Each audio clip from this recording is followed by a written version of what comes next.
Halo guys, berjumpa lagi dengan saya Stephen di channel Broview Series. Kali ini saya akan melanjutkan kembali alur cerita film dari Game of Thrones. Dan sekarang kita masuk ke season 4 episode yang ke-9 dan ke-10. Untuk itu sebelum masuk ke ceritanya, seperti biasa siapkan apa? Ya tentunya Kopai dan Udbray untuk menemani kalian dalam menonton alur cerita film ini. Dan sekarang kita masuk ke filmnya.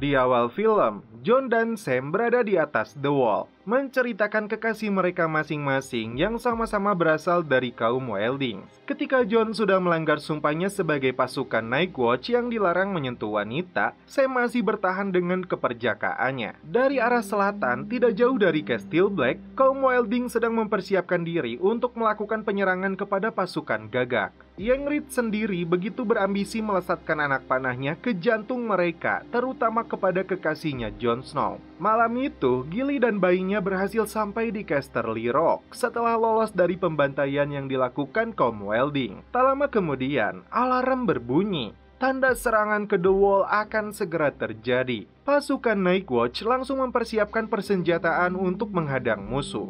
Dari atas tembok itu, Jon melihat dengan jelas ribuan pasukan dari kaum Wilding yang siap mendobrak pintu gerbang The Wall yang paling bersejarah. Sir Elliser kini mulai percaya dengan ucapan Jon terkait serangan Wildings ini. Sementara itu, Sam mengamankan Gilly dan bayinya di sebuah ruangan terkunci. Sam memberikan tips kepada rekannya agar tidak takut dengan peperangan ini. Tips itu adalah menanggalkan statusnya sebagai pasukan Night Watch menjadi diri sendiri yang bukan siapa-siapa lagi. Dari arah selatan, Ygritte dan rekan-rekannya mulai bergerak untuk melakukan serangan kejutan. Sedangkan dari arah utara, ribuan Wildings ini didukung para monster raksasa dan seekor gajah siap menjebol gerbang The Wall. Menyadari serangan datang dari arah selatan juga, Sir Elliser dan beberapa anak buahnya memutuskan untuk turun menangani mereka. Sam dan rekannya PYP berusaha membantu melepaskan anak panah. Saat raksasa itu mulai bergerak, Jon dan rekan-rekannya risih dengan sikap yang dilakukan si pengecut Slyn. Mereka baru bisa bertindak setelah si botak itu dipaksa turun membantu Sir Elliser. Jon akhirnya mengambil tongkat komando memerintahkan pasukannya untuk melepaskan ratusan anak panah. Ketika pasukan Gagak sibuk mempertahankan markas ini, si botak Slyn malah bersembunyi di dalam ruangan bersama Gilly. Tak diduga, Ygritte melepaskan anak panah tepat di leher PYP.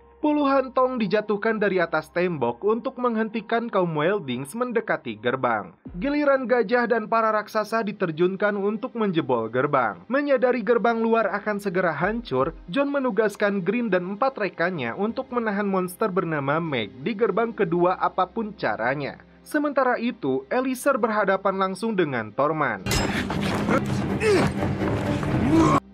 Setelah meninggalkan rekannya yang tewas, Sam bergerak naik ke atas The Wall, dibantu si bocah Sally yang bertugas menggerakkan lift. Tong yang berisi minyak dan api yang dijatuhkan itu berhasil membuat si gajah raksasa lari ketakutan. Green sendiri dan rekan-rekannya Perus berhadapan langsung dengan si raksasa yang berhasil mengangkat pintu gerbang luar. Tidak ada pilihan lagi. Mati-matian mereka harus melawan Meg. Setelah Elliser terluka, Jon memutuskan turun untuk membantu pasukan Gagak yang mulai kewalahan. Ghost pun dikeluarkan dari kandangnya untuk menerkam para kaum Wilding. Pertarungan sengit terjadi antara Jon dan pimpinan kaum Den. Di sisi lain, Ygritte melihat keberadaan kekasihnya itu yang sebenarnya sangat dia cintai. Namun karena jati dirinya sebagai Wildings, dia harus membunuhnya. Dan pada akhirnya, Jon berhasil menghabisi si barbar ini dengan sebuah palu. Tiba-tiba, Ygritte membidik Jon yang siap melepaskan anak panahnya. Namun, ini yang terjadi. Si bocah Sally lebih dulu melepaskan anak panah, menghujam tepat di jantung Ygritte hingga dia pun tewas. Sebuah senjata rahasia berbentuk jangkar dilepaskan untuk menjatuhkan kaum Wildings yang sedang memanjat The Wall. Di malam pertama, serangan pasukan Night Watch berhasil menguasai keadaan. Tormund sendiri ditangkap hidup-hidup dan dijebloskan ke dalam sel penjara. Di pagi harinya, John berniat untuk pergi melakukan negosiasi kepada Menge atau diam-diam membunuhnya. Menurutnya, apa yang dilakukan Weldings tadi malam hanya untuk menguji pertahanan The Wall. Sam berusaha mencegah sahabatnya ini pergi karena resiko kematian yang akan dihadapi oleh John. Tapi John bersikeras karena menurutnya ini satu-satunya cara untuk mempertahankan tembok. Saat melewati gerbang, John melihat jenazah Green yang tewas setelah melawan raksasa Meg. Dan setelah itu film pun berlanjut ke episode 10. Tanpa rasa takut sedikit pun, John menemui Menge, si penguasa Wildings, dengan tujuan untuk melakukan perundingan. John tampak berhati-hati saat Menge menawarkannya minuman. Namun Menge mengatakan dari sekian cara untuk membunuh John, racun adalah caranya yang terakhir. Mereka berdua bersulang untuk kematian Ygritte, si raksasa Meg, dan rekan John yang bernama Green. John meminta Menge menarik seluruh pasukan Wildings dari The Wall, menghindari jatuhnya korban dari kedua belah pihak. Menge sama sekali tidak meresponnya karena dia tahu pasukan Nightwatch sebenarnya berjumlah kurang dari 100 orang lagi. Terungkap di sini bahwa tujuan Menge dan kaum Wildings bukanlah untuk merebut tembok itu, namun mereka juga membutuhkan perlindungan saat musim dingin tiba. Karena ancaman terbesar mereka adalah White Walker. Tiba-tiba, pasukan berkuda entah dari kerajaan mana muncul mengepung seluruh kaum Wildings dan menghabisi mereka satu persatu. Ternyata, Stannis berhasil membeli ratusan ribu pasukan berkuda dari Golden Company. Dan salah satu tujuannya adalah melindungi tembok pertahanan The Wall dari ancaman kaum Wildings dan White Walkers. Alhasil, Menge dan pasukannya tidak bisa berkutik sama sekali. Dia ditangkap dan dijebloskan ke dalam sel penjara. Sementara itu, John memperkenalkan dirinya sebagai pasukan Nightwatch sekaligus anak dari Ned Stark. Seperti raja-raja lainnya, Ned Stark sangat dihormati juga oleh Stannis. John meminta Stannis untuk membakar seluruh mayat kaum Wildings, jika tidak, ancaman lebih buruk dapat terjadi. Kembali ke King's Landing, tabib yang dibawa oleh Jaime sedang berusaha menyelamatkan nyawa Sir Gregor yang terluka parah akibat racun dari senjata Pangeran Oberyn. Meskipun tidak mendapat dukungan dari si tua Grandmaster, namun Cersei sangat mempercayainya, apalagi dia berhasil menyelamatkan nyawa Jaime, meskipun tangannya sudah terpotong. Cersei kembali terusik saat ayahnya memaksa untuk tetap menikah dengan Loras setelah pernikahan Raja Tommen dan Margaery yang sama sekali tidak Cersei restui. Saking kesalnya, Cersei membuka aibnya sendiri dan menegaskan hubungan gelap dirinya dengan Jaime, yang selama ini dianggap rumor padahal itu benar-benar terjadi. Pengakuan Cersei kepada ayahnya itu dia sampaikan kepada kakak sekaligus kekasihnya Jaime, dan setelah itu mereka pun celepot. Adegan berpindah ke Daenerys. Dia menerima pengaduan seorang kakek tua bernama Venice. Meskipun sebagai budak, si kakek ini menjadi guru dari anak majikannya. Namun, kini hidupnya seakan tidak berarti. Dengan bijaksana, Daenerys mengabulkan keinginannya kembali kepada majikannya lagi. Yang mengejutkan, seorang pria membawa jenazah putrinya yang menyisakan tulang akibat semburan api dari naga milik Khaleesi. Tidak ingin hal sama terulang kembali, Khaleesi merantai dua naganya di dalam sebuah ruangan terkunci. Kembali ke Casterly Rock, Maester Aemon memimpin upacara pembakaran jenazah dari pasukan Nightwatch yang terbunuh akibat serangan Wilding. Dalam kesempatan itu, Stannis dan seluruh keluarganya hadir menyaksikan prosesi ini. Sementara itu, secara pribadi, Jon membakar jenazah kekasihnya yaitu Ygritte. Perjuangan tanpa henti dilakukan Bran dan kawan-kawannya melawan kuatnya badai salju untuk mencari Gagak bermata tiga. Jojen yang sudah lelah dan tidak kuat lagi sempat terjatuh, namun ternyata disitulah tujuan akhir mereka. Sebuah pohon berwarna merah yang berada di atas puncak gunung salju bersamaan dengan munculnya matahari terbit mengobati lelahnya perjuangan mereka. Baru saja bernafas lega, tiba-tiba mereka diserang oleh mayat hidup. Mereka semua berusaha melakukan perlawanan, termasuk Bran kembali mempergunakan kekuatannya untuk mengendalikan Hodor. Naas bagi Jojen, dia terkena serangan dari makhluk itu. Tiba-tiba muncul seorang anak membantu mereka untuk segera masuk ke dalam gua.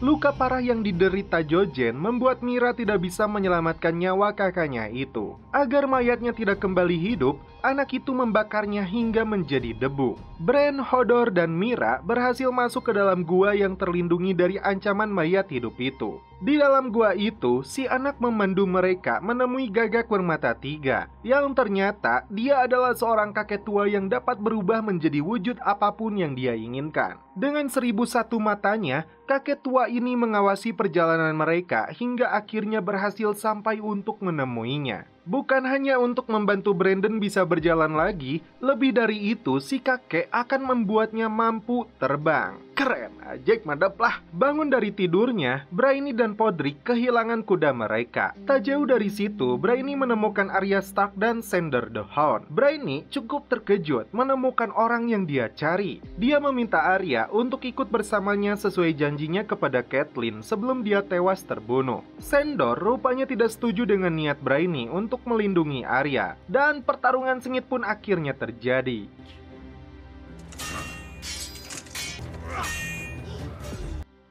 Sandor sebenarnya sudah kalah dan dipaksa untuk menyerah, namun tiba-tiba satu sama lain saling melepaskan pukulan keras hingga keduanya sama-sama terluka parah. Dan akhirnya Sandor terjatuh dari tebing itu. Brainy dan Podrick tidak menemukan keberadaan Arya. Ternyata Arya memilih untuk bersembunyi. Dia melihat keadaan Sandor yang sedang sekarat akibat luka parah yang dideritanya. Nyawanya sudah terancam kecuali ada dokter yang datang menyelamatkannya. Karena itu, Sandor menyuruh Arya untuk ikut bersama Brainy, namun Arya menolaknya. Sandor memohon kepada Arya untuk menusuk tepat di jantungnya. Namun ternyata Arya malah mengambil perak dan meninggalkan Sandor begitu saja. Satu hari menjelang eksekusi kematiannya, Jaime menyelinap ke dalam sel penjara untuk membawa kabur Tyrion keluar dari Seven Kingdom menggunakan kapal dengan bantuan Lord Varys. Tyrion berterima kasih kepada kakaknya itu karena telah menyelamatkannya. Sebelum pergi, Tyrion masuk ke dalam kamar Tywin. Tidak pernah dia duga, kekasihnya Shae sedang berada di atas ranjang ayahnya itu, mengira yang datang adalah Tywin yang dia sebut sebagai singanya. Seketika, Shae mengambil pisau, namun Tyrion lebih dulu menyerang dan mencekiknya hingga tewas. Tidak ada lagi kata maaf untuk kekasihnya itu yang telah tega mengkhianati cintanya. Dengan membawa busur panah, Tyrion berjalan membuka pintu toilet menemukan ayahnya sedang ngahejeun. Tidak ada lagi kompromi. Kemarahan dan kesabaran Tyrion sebagai anak yang tidak diharapkan oleh ayahnya ini telah kandas. Dan akhirnya Tywin Lannister mati di tangan anaknya sendiri.